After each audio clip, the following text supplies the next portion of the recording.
China ने हमने पहली बार देखा कि चाइना के जो रक्षा मंत्री हैं, डिफेंस मिनिस्टर, उन्होंने सीधे तौर पर धमकी ही दी है। उसे धमकी ही कहा जाएगा। माइल्ड ही सही, लेकिन उन्होंने सीधे शब्दों में कहा है कि do not interfere in our matter.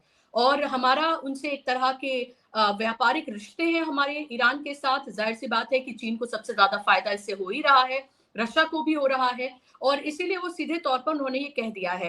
अब अगर वो ये कह रहे हैं कि वेसल्स को जो है, जहाजों को रोका जाएगा, और ये नेवल ब्लॉकेड जो है वो कल से शुरू हो गया है, तो इस ब्लॉकेड को आप कैसे देख रहे हैं? और ईरान के पास आप फिर क्या ऑप्शंस देख रहे हैं? ईरान ने जो धमकी दी है, उस अगर वो होता है और अगर नेवल ब्लॉकेड होता है, ऑलरेडी तेल का संकट पूरी दुनिया में है, 100 रुपीज पर बैरल चला गया है। हमने देखा बाजार में हाहाकार, हमने देखा किस तरह से भारतीय बाजार में भी हमने देखा कि सेंसेक्स निफ्टी जो है वो धड़ाम हुए।